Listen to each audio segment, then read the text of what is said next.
mon seul intervenant maintenant.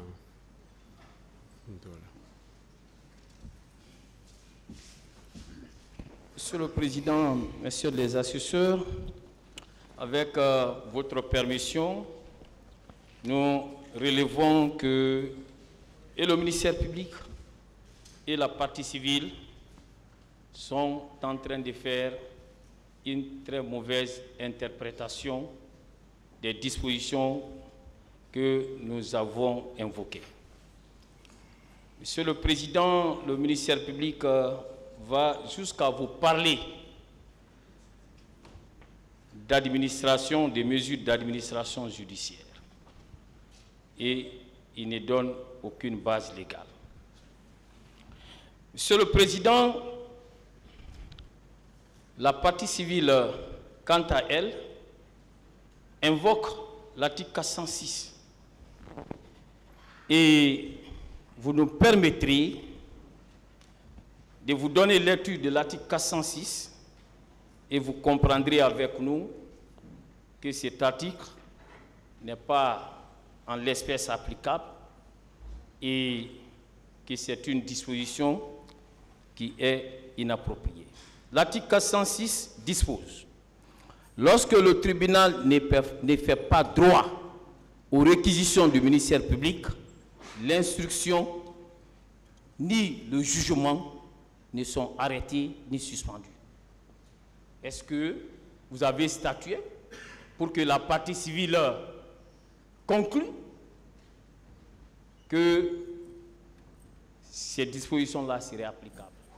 Monsieur le Président, vous n'avez pas statué. Or, les dispositions dont nous avons fait état, l'article 407 et 408, vous obligent à statuer. Et le dernier alinéa d'ailleurs de l'article 406 qui prévoit que la décision à entreprendre en la matière n'est susceptible d'appel qu'avec la décision sur le fond, signifie qu'en la matière, le tribunal devrait statuer. Et nous voudrions rappeler que nous sommes en matière criminelle. Si en matière correctionnelle, l'article 529 donne la possibilité au tribunal de joindre une exception au fond, il n'en est pas de même en ce qui concerne le tribunal criminel. Monsieur le Président, nous rappelons qu'à l'entame de ces procès, il y a eu des conclusions relatives aux incidents contentieux. Par rapport à ces incidents contentieux, le tribunal a eu à statuer. Pourquoi cette fois-ci le tribunal ne statuera pas? Pourquoi cette fois-ci on admettra 2 poids 2 mesures? Monsieur le Président, dès lors qu'une voie de recours est exercée sur une décision que vous avez entreprise, en raison de l'effet suspensif de l'appel, il serait dans l'intérêt d'une bonne administration de la justice d'attendre l'examen que la Cour d'appel fera du recours exercé. Et nous, de notre côté, en espérant que le droit triomphera, en espérant que le recours qui a été exercé, alors, ne peut être apprécié que par la juridiction d'appel, nous vous demandons de faire droit à notre demande de sursis à statuer pour le bien de ces procès et je vous remercie. Personne d'autre. Allez-y.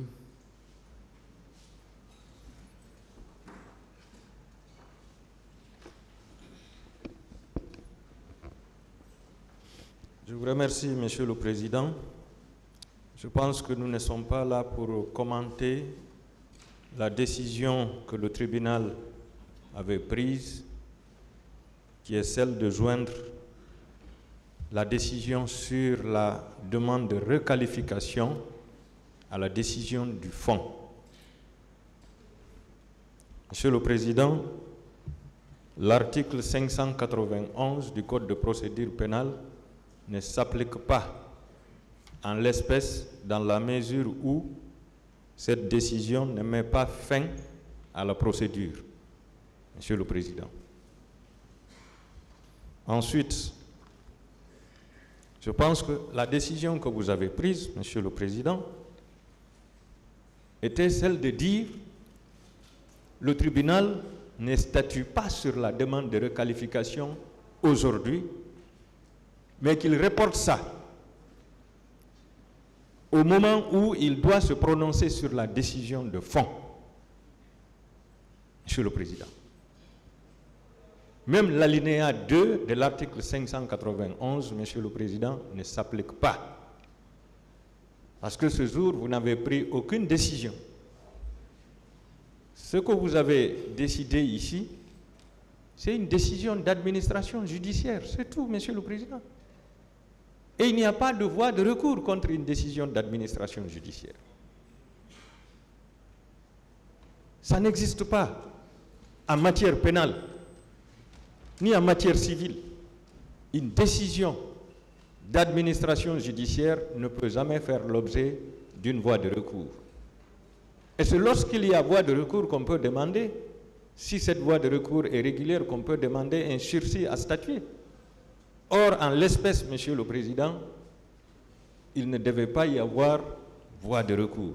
Heureusement que ce n'est pas vous qui devez vous prononcer sur ça. Et c'est pourquoi je vous demande très respectueusement de rejeter cette demande parce que mal fondée et d'ordonner la continuation des débats. Je pense que la défense devrait se soucier de la détention de leurs clients pour qu'on puisse examiner très rapidement et dans les meilleurs délais ce dossier-là pour qu'il puisse être situé dans leur sort. Je vous remercie, Monsieur le Président. Voilà, je pense qu'un autre, bon, ça va être le dernier. Merci, Monsieur le Président. Monsieur le Président, je crois que nous n'avons pas été surpris par cette démarche de la défense. L'annonce avait été faite au cours des débats ici, dans cette salle, par presque la plupart des avocats de la défense, pour même dire que si vous suivez le ministère public dans sa démarche, qu'ils vont boycotter. Ça a été dit dans cette salle, Monsieur le Président. Leur démarche d'aujourd'hui, ce n'est pas parce que le tribunal ne s'est pas prononcé sur la demande de requalification, mais c'était déjà prémédité. Nous dirons, Monsieur le Président, que la loi vous a offert des options lorsque les avocats régulièrement constitués se déportent, refusent de défendre leurs clients. Nous n'avons pas besoin de vous rappeler. Et je crois que les heures, parce qu'ils vont quitter la salle tout de suite, nous avons les informations. Vous allez, Monsieur le Président, conformément à la loi, et tirer toutes les conséquences. Je vous remercie, Monsieur le Président. Voilà, vous avez dit dans votre requête que vous avez adressée au président du tribunal que vous avez saisi le premier président d'une requête, le premier président de la Cour d'appel, sauf qu'on n'a pas retrouvé cette requête dans les pièces que vous avez fournies au tribunal. Monsieur le Président. C'était tout simplement un rappel. Je ne sais pas si vous avez la requête, mais je Oui. vous informe que la requête là n'est pas versée. Si vous demandez, on vous fournit. Sinon, nous, on pensait, conformément à la loi, l'article 592, C'était au greffier de vous transmettre, mais nous pouvons dès maintenant la mettre une copie à votre disposition. Ouais. Voilà. Le tribunal va suspendre cette audience. L'audience est suspendue.